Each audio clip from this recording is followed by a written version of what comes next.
episode, o talagang itsinegway ko ha.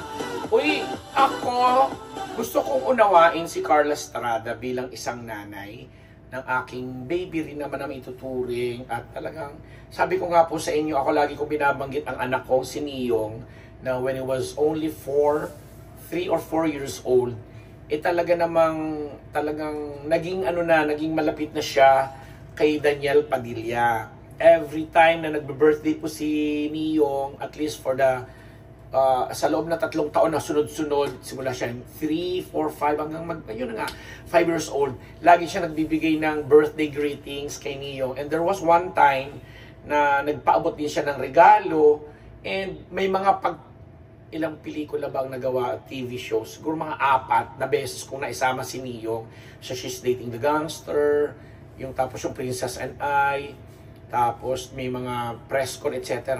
Na talagang pag nakikita po ni Daniel, itong anak kong si Niyong, talagang nagmumukha silang mag-asawa ni Catherine. Kasi karga-karga, ganyan.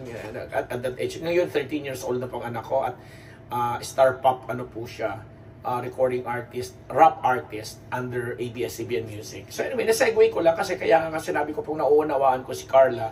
Kasi si Carla, bigla na namang lumabas ang pangalan niya at nakiusap siya sa mga bashers ng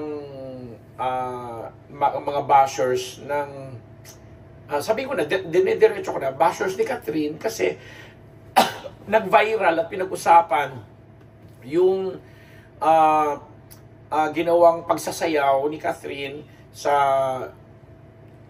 yung Century Superbad, na sabi ko nga na ko yung kay Mariana, nag-judge siya. Nagkaroon doon kasi endorser doon itong si Catherine, at talaga namang napaka-sexy ng ginawa niya, na tawag natin doon sa mid-rib dito na top niya, crop top. Hindi ako nagka-crop top hindi ko alam. Tapos yung naka-shorts lang siya, di ba? Parang sayo siya, na sinabihan nga siyang the next Alma Moreno or Vilma Santos, kasi yung mga galawan, sayawan na mga ganun, na may mga bangko, tumbling, at may mga pa-sexy ganun.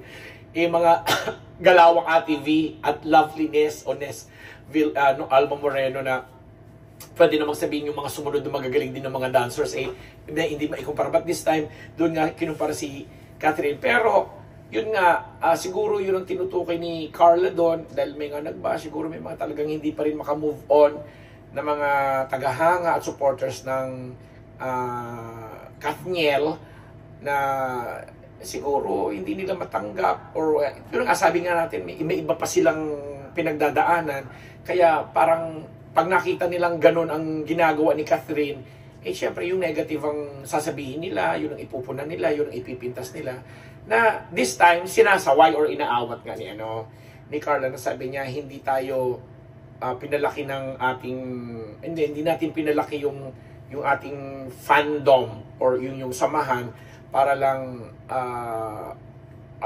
pintasan or ibagsak yung isa sa isa, parang ganoon. And hindi natin, na hindi kayo naging Kathniel na wala yung isa sa isa, something like that. Parang ang gustong ipahiwatig ni Carla doon is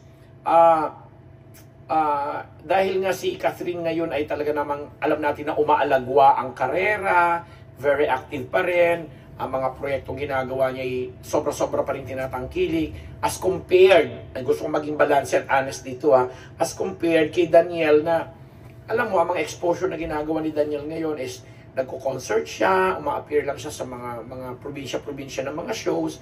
So wala pa talagang konkretong ginagawa si Daniel in terms of TV or movie project na pwede nating sabihin na nandiyan pa rin yung hukbo ng mga sumusuporta sa kanya, na kagaya ng nangyayari kay Catherine ngayon. At least naitawid ko ng balanse. But kaya nga siguro itong si Carla naman ay nagsasalita kasi bilang protection din naman sa anak niya, na yes, kung nagkamali man or may pagkakamali man na nangyari sa naging relasyon nito kay Catherine, is bigyan naman natin ng pagkakataon nitong si Daniel na mapatunayan yung bilang solo artist din siya, or bilang isang lalaki na talaga namang may kakayahan, o bilang artista na lalaki na may kakayahan pa rin namang magpakilig sa atin, may kakayahan pa rin namang mahangaan natin ang kanyang talento, at may kakayahan pa rin siyang, alam mo yun, maging positibo sa mga exposure niya na ginagawa. So kaya nga sabi ko, sa umpisa, lubos ko nauunawaan ang ginagawa ni Carla bilang isang nanay. Although alam naman natin, si Carla Estrada isa yan sa mga personalities natin sa show business na talaga namang anong tawag doon, iba rin naman ang aura o dating pagdating nga dyan sa intriga, iskandalo, etc. Lalo pat pumasok rin siya sa politics. Tapos umalis na rin siya doon sa show nila na morning show na pinalitan nga siya ni Regine Velasquez. May issue pa dahil meron siyang gusto niya may sarili siyang show. Hindi ko gusto dahil meron siyang sariling show. Sorry. Pardon my expression or doon sa sinabi ko. Meron siyang sariling show na halos katapat ng morning show na inalisan niya, etc. na kumbaga in terms of yung having the kind of exposure that she had when she was still with ABS-CBN, siguro hindi masyado, again, gusto ko maging balanse at maayos, hindi niya masyadong nararanasan or nararamdaman dito ngayon sa kung ano mang meron siya at ginagawa niya.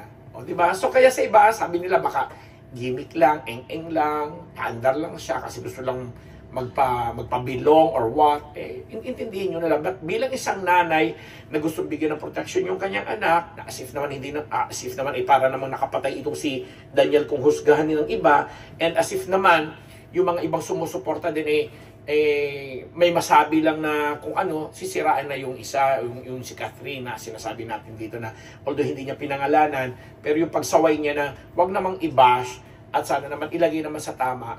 Wala naman tayo ibang nakikitang pwedeng i-bash ng mga dating supporters ng Katniel ang isang Catherine Bernardo. 'Di ba? Kasi ang nakikita natin yung bashing doon sa kampong nanggagaling kasi yung iba naman, alam mo 'yon, pinupuri naman itong si Catherine, may kakayahan naman si Catherine at saka she's of age na gawin din niya yung kanyang gustong gawin kasi parte naman ng entertainment yung talagang nagsasayaw naman, at pag nagsasayaw ka may mga requirement na moves, may mga requirement na acting dyan, di ba? May mga facial expression kang ginagawa, at higit sa lahat may mga required na costume. Alam mo yon na ito yung babagay sa ganung klaseng sayaw na sana tinitingnan natin lahat generally na parte yan ng ating entertainment or ng showbiz. Diba? So, wag naman talagang ibabash on that level na pinipersonal na kesyo.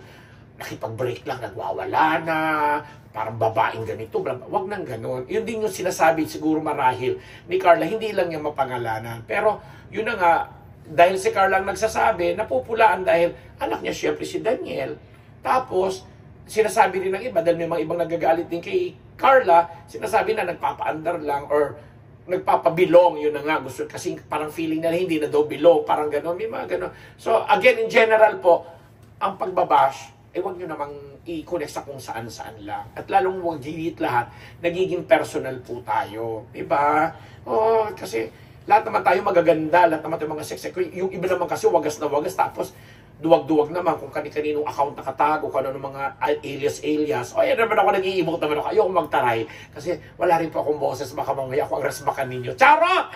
Magpapaalam na nga ako. Yan po ang inyong, ayaw po ang aking update. At konting puna-puna or opinion sa issue ni Carla Estrada, Daniel Padilla, Catherine Bernardo. Dito lamang po sa Unbearable Channel, ang inyong lingkod, Papa Unbearable Ambet Nabos. Nagpapasalamat!